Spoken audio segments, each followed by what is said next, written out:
শ্রদ্ধেয় গণমাধ্যম ও electronic print media সংশ্লিষ্ট ব্যক্তিবর্গ, প্রিয় রংপুরবাসী সহ প্রিয় দেশবাসী, অবহেলিত মানুষের পক্ষ থেকে আসসালামু আলাইকুম, নমস্কার ও আন্তরিক শুভেচ্ছা। আমি মোসাম্মদ আনোয়ারা ইসলাম রানী, সভাপতি ন্যায় অধিকার তৃতীয় লিঙ্গ উন্নয়ন সংস্থা এবং উদ্যোক্তা রূপান্তর। আমি দ্বাদশ জাতীয় সংসদ নির্বাচনে 21 রংপুর 3 আসন থেকে স্বতন্ত্র সংসদ সদস্য পদপ্রার্থী হিসেবে অংশগ্রহণ করে প্রায় 24,000 ভোট পেয়ে দ্বিতীয় অবস্থান অর্জন করেছিলাম। এবারও আমি একই আসন থেকে স্বতন্ত্র সংসদ সদস্য পদপ্রার্থী হিসেবে মনোনয়নপত্র গ্রহণ করেছি। হিজড়া জনগোষ্ঠী সহ সকল সুবিধাবঞ্চিত জনগোষ্ঠীর জন্য জাতীয় সংসদে সংরক্ষিত আসনের দাবিতে আমি ত্রয়োদশ জাতীয় সংসদ নির্বাচন 2026 উপলক্ষে 21 রংপুর 3 আসন থেকে আমার প্রার্থিতা প্রত্যাহারের ঘোষণা দিচ্ছি। একই সঙ্গে সম্মানিত ভোটারদের প্রতি আমার প্রার্থিতা প্রত্যাহারের প্রেক্ষিতে হরিণ প্রতীকে ভোট না দেওয়ার জন্য বিনীত অনুরোধ জানাচ্ছি। প্রিয় সুধীবৃন্দ, আপনারা অবগত আছেন যে যুগের পর যুগ ধরে বাংলাদেশে হিজড়া জনগোষ্ঠী, আদিবাসী, হরিজন সহ বিভিন্ন প্রান্তিক জনগোষ্ঠী নিজ দেশেই মৌলিক অধিকার থেকে বঞ্চিত। পৈতৃক সম্পত্তি, শিক্ষা, স্বাস্থ্য ও কর্মসংস্থানে তারা বৈষম্যের শিকার হয়ে আসছে। সামাজিক বঞ্চনা একসময় এমন পর্যায়ে পৌঁছেছিল যে লাশ দাফন করতেও বাধার সম্মুখীন হতে হয়েছে, যা অত্যন্ত বেদনাদায়ক। এ সময়ের পরিবর্তন হয়েছে, কিন্তু প্রান্তিক জনগোষ্ঠীর ভাগ্যের প্রত্যাশিত পরিবর্তন এখনো হয়নি। রাষ্ট্রীয় সামাজিক কাঠামোর সীমাবদ্ধতার কারণে আমাদের মৌলিক অধিকারগুলো দীর্ঘদিন ধরে নিশ্চিত হয়নি, ফলে আমাদের পিছিয়ে পড়া জনগোষ্ঠী হিসেবে চিহ্নিত করা হয়েছে। আমি এই শব্দটির সমর্থন করি না। আমরা পিছিয়ে পড়া নই, পিছিয়ে রাখা। আমরা কেউ সমাজের বোঝা হয়ে থাকতে চাই না। আমরা মূলধারায় মর্যাদাপূর্ণ অংশগ্রহণ চাই। প্রিয় উপস্থিতি, এই প্রান্তিকতার অবসান ঘটাতে আমরা দীর্ঘদিন ধরে সরকারের নিকট এবং জুলাই জাতীয় সনদ 2025 ভবিষ্যতের পথরেখা প্রণয়নের পূর্বেই আমাদের জন্য অ্যাফার্মেটিভ অ্যাকশন প্রয়োগের দাবি জানিয়ে আসছি। অ্যাফার্মেটিভ অ্যাকশন হলো এমন একটি রাষ্ট্রীয় উদ্যোগ যার মাধ্যমে দীর্ঘদিন পিছিয়ে থাকা জনগোষ্ঠীকে মূলধারায় অন্তর্ভুক্ত করতে জাতীয় সংসদে নির্দিষ্ট সময়ের জন্য সংরক্ষিত আসনের ব্যবস্থা করা হয়। নারীদের ক্ষেত্রেও একসময় এমন উদ্যোগ নেওয়া হয়েছিল। 1973 সালে যেখানে 15টি সংরক্ষিত আসন ছিল, তা পর্যায়ক্রমে বেড়ে আজ 50টিতে পৌঁছেছে। এই ফলশ্রুতিতে আমাদের মা ও বোনেরা সমাজ ও রাষ্ট্রে নানা ক্ষেত্রে উল্লেখযোগ্য অগ্রগতি অর্জন করেছেন। কিন্তু উক্ত 50টি সংরক্ষিত আসনে প্রান্তিক জনগোষ্ঠীর জন্য সংরক্ষিত আসন দেয়া হয়নি।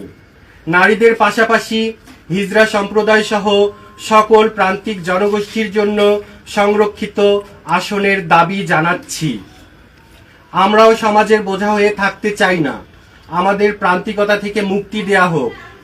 আপনারা যে আগামীর বাংলাদেশ নির্মাণের কথা বলছেন, সে স্বপ্নের চিত্রে এখনো আমাদের দৃশ্যমান উপস্থিতি নেই। বাংলাদেশ আমাদেরকে বাদ দিয়ে আপনারা নতুন বাংলাদেশ সাজাতে যাচ্ছেন, এটাই আমাদের গভীর বেদনা। বিশ্বকবি রবীন্দ্রনাথ ঠাকুর বলেছেন, হে মোর দুর্ভাগা দেশ, যাদের করেছ অপমান, অপমানে হতে হবে তাহাদের সবার সমান। পশ্চাতে রাখিয়া আসিছ যারে, সে তোমারে পশ্চাতে টানিছে। অর্থাৎ কাউকে পিছনে রেখে কোনো জাতি কখনো প্রকৃত উন্নতি অর্জন করতে পারে না।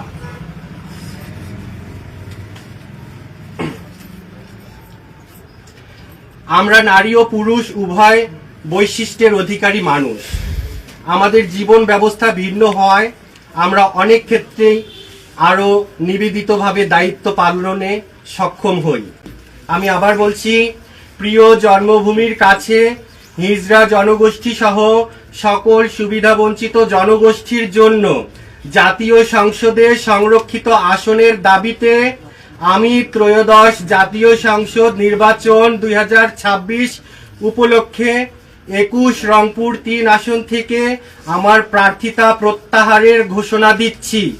একই সাথে সম্মানিত ভোটারদের প্রতি আমার প্রার্থিতা প্রত্যাহারের প্রেক্ষিতে হরিণ প্রতীকে ভোট না দেওয়ার জন্য বিনীত অনুরোধ জানাচ্ছি। এই প্রসঙ্গে আন্তরিকভাবে সকল রাজনৈতিক দল, প্রার্থী, তাদের সমর্থক এবং আমার নির্বাচনী কর্মী ও স্বেচ্ছাসেবকদের প্রতি অনুরোধ জানাচ্ছি, আমরা এই সিদ্ধান্তকে কেন্দ্র করে যেন কোথাও কোনো ধরনের উত্তেজনা, সংঘাত বা অপ্রীতিকর পরিস্থিতির সৃষ্টি না হয়। আমরা শান্তিপূর্ণ, সৌহার্দ্যপূর্ণ ও সহনশীল রাজনৈতিক পরিবেশে বিশ্বাস করি। প্রিয় রংপুরবাসী, আমি আপনাদেরই রংপুরের একজন সাধারণ নাগরিক। রংপুরের দীর্ঘদিনের অবহেলা ও বঞ্চনার যে ক্ষোভ আপনাদের মাঝে রয়েছে, তা আমার মাঝেও সমানভাবে বিদ্যমান। গত নির্বাচনে আপনারা আমাকে যে ভালোবাসা ও সমর্থন দিয়েছেন, তার জন্য আমি চিরকৃতজ্ঞ। আমি প্রতিশ্রুতি দিয়েছিলাম যে নির্বাচনে জয়ী হই বা না হই, মানুষের পাশে থাকব। আমি সেই অঙ্গীকার রক্ষা করেছি এবং ভবিষ্যতেও রক্ষা করব। সারা জীবন আমার সামর্থ্য অনুযায়ী অসহায় মানুষের পাশে থাকার অঙ্গীকার করছি। প্রিয় রংপুরবাসী, 2 হাত জোর করে অনুরোধ করছি, আমাকে ভুল বুঝবেন না, কষ্ট পাবেন না। আপনাদের রানী কারো কাছে বিক্রি হয় না, কারো সঙ্গে আপোষ করে না।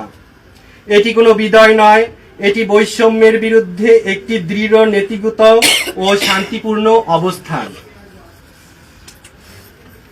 আমার জন্য দোয়া ও আশীর্বাদ করবেন। একই সঙ্গে আমার এই যৌক্তিক দাবির পক্ষে সংহতি জানিয়ে আমার হাতকে আরো শক্তিশালী করবেন, যাতে করে হিজড়া জনগোষ্ঠী সহ সকল প্রান্তিক জনগোষ্ঠীর জন্য জাতীয় সংসদে সংরক্ষিত আসনের সাংবিধানিক স্বীকৃতি আদায় করা সম্ভব হয় এবং একদিন সংসদে গিয়ে সমাজের সকল অবহেলিত মানুষের ভাগ্যের পরিবর্তন ও প্রিয় রংপুরের টেকসই উন্নয়নে ভূমিকা রাখতে পারি। সকলেই ভালো থাকবেন, সুস্থ থাকবেন, সুন্দর থাকবেন। বাংলাদেশ দীর্ঘজীবী হোক। ধন্যবাদ।